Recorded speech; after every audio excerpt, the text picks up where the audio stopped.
To the happy couple who always did play in the mud, my sister said, raising her glass just high enough to catch the light and the attention of every single person in that barn-turned-reception hall. Laughter followed polite, restrained, but unmistakably sharp, like the sound of crystal cracking under pressure. My cheeks flushed. Not because the joke was clever, but because it wasn't the first time she'd said it, and I knew it wouldn't be the last. I glanced across the long table at my husband. Nathan's hands were resting in his lap, calloused from the fields he'd worked that very morning. He'd changed into his shirt and tie behind the tractor shed just an hour before the ceremony, still dusty from checking irrigation lines. His nails weren't clean. His eyes were. He leaned toward me, then just enough that I felt his breath near my ear. "Let them laugh," he said, his voice steady, warm. "We know what we have." I smiled, but it was brittle. My father had barely touched his dinner, and when he stood to speak, the murmur of forks against plates faded into a hush that felt practiced. Gerald Barrett never wasted words, not in business, and certainly not when publicly critiquing his children. "My daughter Clara," he began with that performative sigh he reserved for speeches at retirement parties and client funerals, "has always chosen a different path." Danielle, my older sister, raised one eyebrow and sipped her wine. Elise looked down at her napkin. While her sisters pursued their careers in law and finance, he continued. Clara followed her heart. A simpler path. A quieter life. The word simpler landed like a thumb pressing on a bruise. And now she's married Nathan, a man who works with his hands and understands the value of honest work. We wish them happiness in their life together. There was applause, brief, thin. A few claps too slow, as if people were waiting to see how they were supposed to react. I reached for my water. I hadn't touched the champagne and stood up. The metal legs of my chair scraped against the barn floor louder than I expected. Every head turned. "To family," I said, lifting my glass. "And to learning who really has your back when it matters." Danielle's smile faltered just for a beat, then returned brighter, tighter, more practiced. I sat down slowly, heart pounding. Nathan reached under the table and gave my hand one firm squeeze. "That's my girl," he whispered. I didn't know then how much weight those 4 words would carry, how much ground they would anchor when the earth finally shifted beneath all of us. 3 years later, we stood in my sister's marble-tiled foyer, holding a green bean casserole that probably cost less than her doormat. It was the annual Barrett family summer gathering, half barbecue, half political theater, and I could already hear the sound of glasses clinking out back the familiar cadence of Danielle's voice, carrying just a bit farther than everyone else's, like a mayor campaigning in her own backyard. As we stepped out onto the stone patio, my mother spotted us first. "Clara," she called, her voice bright and brittle. "There you are. We were just talking about the vacation home Danny and Evan bought in Charleston." Of course they were. Danielle floated toward us in a sundress wide enough to make me nervous for her red wine. Her smile, as always, was calibrated, generous, but calculated. "Oh, you brought food," she said, eyeing the dish like it had crawled out of the dirt itself. "That's sweet." "From our garden," I said, placing it between the catered pulled pork and a bowl of imported olives that looked like they cost more per ounce than our entire tomato harvest. Evan joined us with a martini in one hand and a smirk in the other. His polo shirt looked like it had been pressed directly onto him by a luxury brand. "Is it organic?" he asked without looking at me. "Or just basic?" The question hung there for a second, and I felt the familiar flush creep up my neck. "It's homegrown," Nathan said, stepping beside me. His shirt was simple cotton. His hands were still marked faintly from pruning. He looked like he'd wandered in from another planet.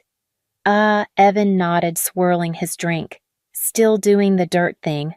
"We're doing well," I said. I kept my voice even as practiced as Danielle's smile. "The farm's been profitable for 2 years." Danielle laughed, a delicate sound like wind chimes in a hurricane. "Profitable," she repeated as if trying the word on for size. "Oh, honey, that's adorable." Her words didn't sting like they used to, but they still left a mark. I remember thinking, if they find us so embarrassing, why do they keep inviting us back? And somewhere deep inside, a quiet voice answered, "Because someone always has to play the role of the cautionary tale." I was standing alone near the edge of the patio, watching the light catch on the edge of Danny's new pool when Elise found me. She had 2 glasses of wine in her hands, and that cautious look she always wore at family gatherings, the look of someone bracing for something no one else had noticed yet.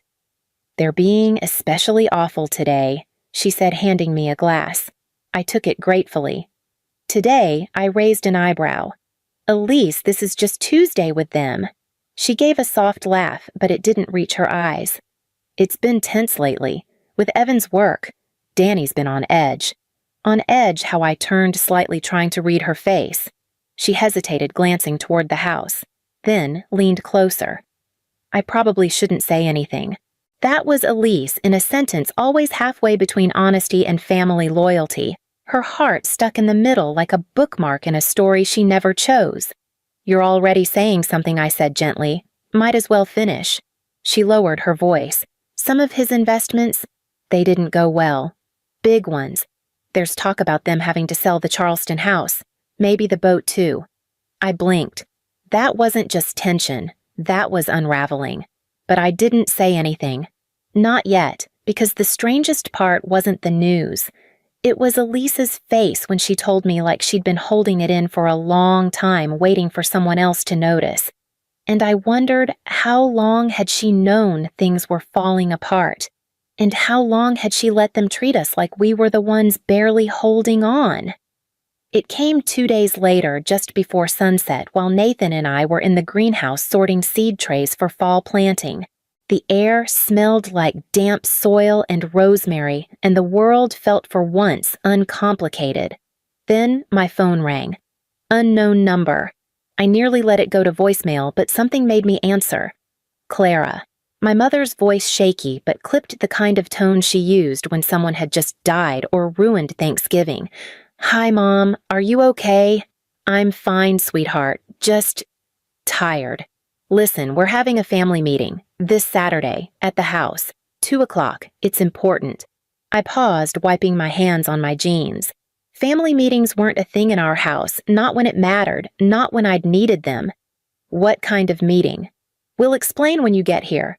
Just bring Nathan okay." She hung up before I could ask anything else.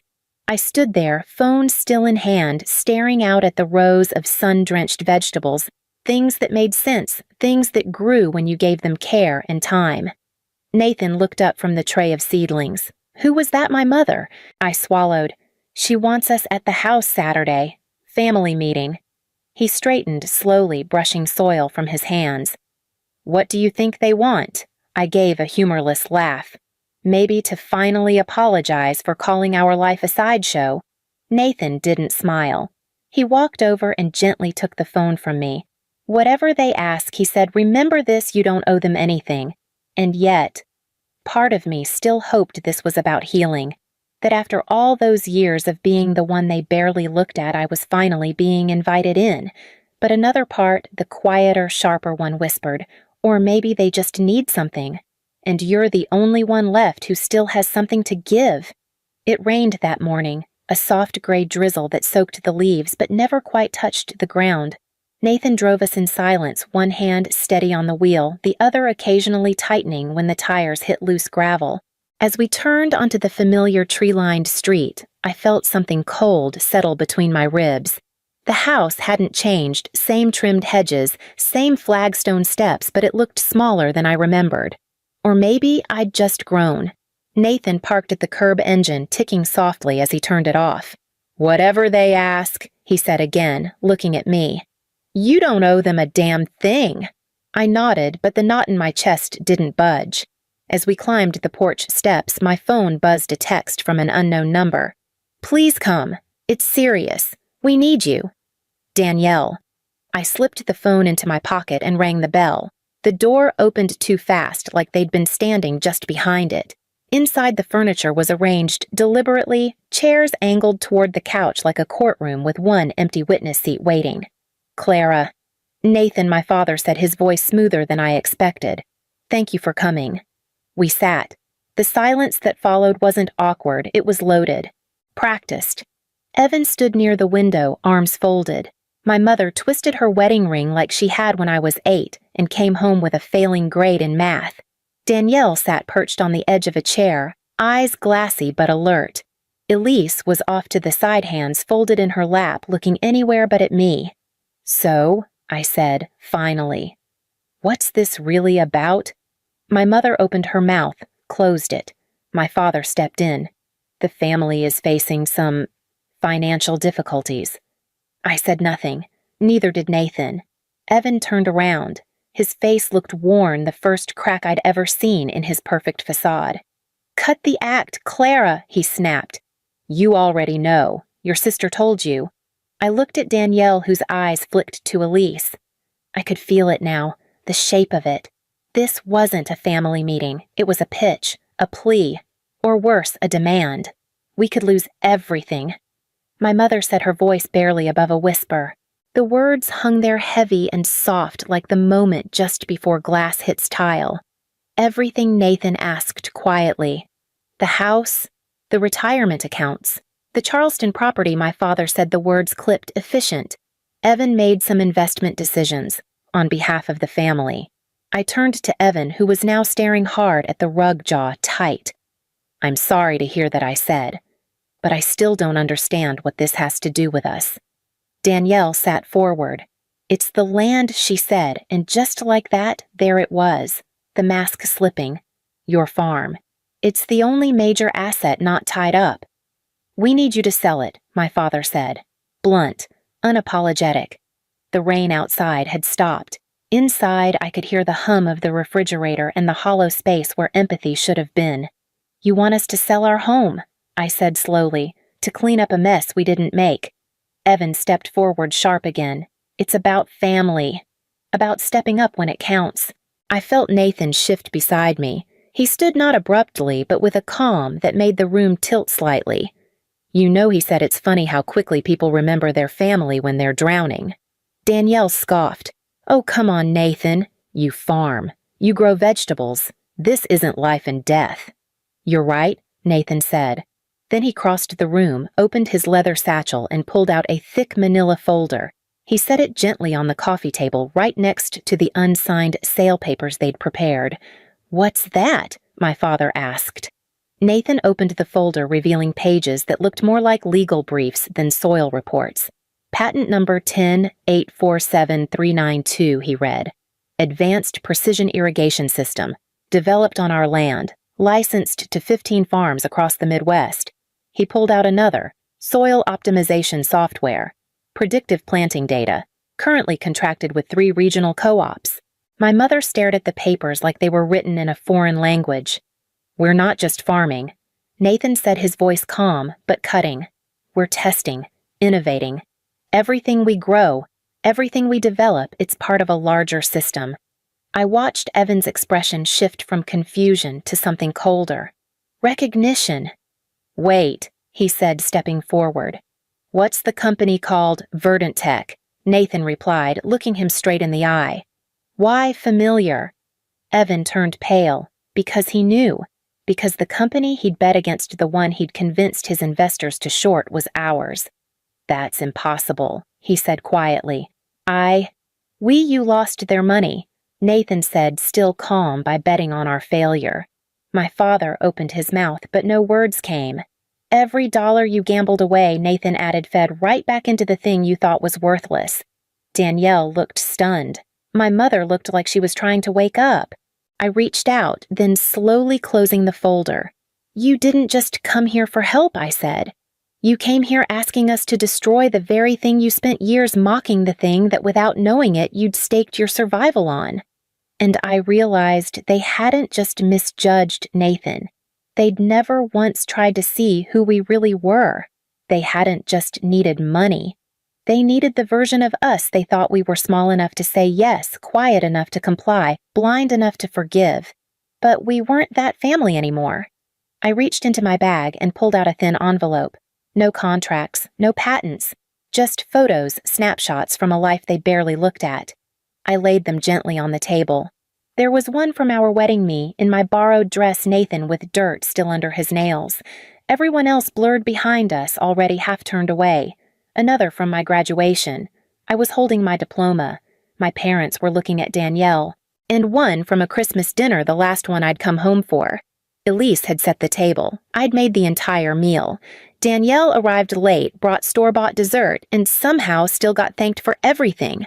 I looked up and saw my mother watching the photos like they might rearrange themselves into a better story. These are the moments I said, voice low, even. Not the big ones. Not the ceremonies or the speeches. Just the quiet times where you chose everyone but me. No one spoke. I pointed to the wedding photo. Danielle toasted us by calling me dirty. And you laughed. I pointed to the graduation. Dad mentioned Elise's internship but forgot I'd graduated with honors. I placed the final photo down. That night you all left without saying goodbye. Because Danielle had a spa appointment in the morning. Danielle scoffed, arms crossed. Oh, come on, Clara. You're being dramatic. Nathan's hand brushed mine, but I didn't need it anymore. I was already standing. You didn't just forget me, I said, eyes locked on each of them. You built a version of me that was small, unambitious, simple, because it made you feel bigger. I paused. But I wasn't small. You just refused to look closely. Evan opened his mouth. I held up my hand. Not this time. You don't get to speak now, I said softly. You had years. And in that silence, brittle stunned, I felt it not power exactly. Not victory. Something quieter, something steadier. Like finally hearing your own voice echo back from a place no one else had ever let you speak. Evan stepped forward first, his voice sharp louder than it needed to be. You think this is about old photos and bruised feelings? This is real money, Clara. Real people. You think that farm makes you invincible? I didn't flinch. He was used to people backing down when he raised his voice. I wasn't that person anymore. No, I said calmly, but it makes us free. Danielle shot up from her chair heels, clicking against the hardwood. We're family, she said, as if that word had just occurred to her. You're seriously going to let us fall apart over pride? You didn't care when I was falling apart, I said quietly. You just called it her phase. My mother stood, hands clasped tightly. You're being cruel. That stopped me. I looked at her, this woman who taught me how to set a table just right, how to write a thank you card, how to shrink myself politely. No, Mom, I said, voice barely above a whisper. I'm just not being quiet anymore. Behind them, Elise shifted. Her eyes met mine. Something flickered.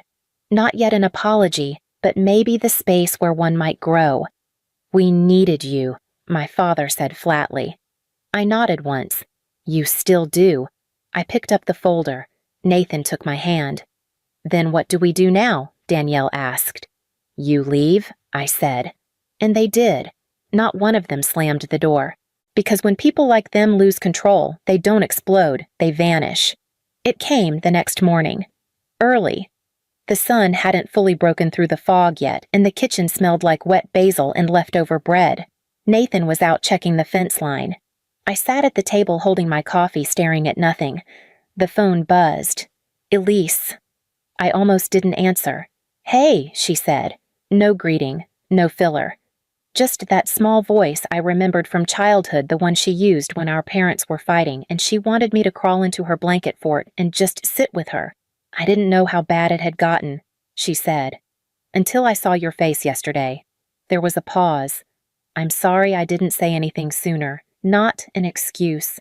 Not a performance. Just a sentence wobbling in its own weight. I didn't expect you to, I said. But thank you. She didn't ask for anything. She didn't say she'd talk to the others. She just said, I see it now. And sometimes when someone finally sees you, really sees you, that's enough. For now. 2 weeks later, they showed up again.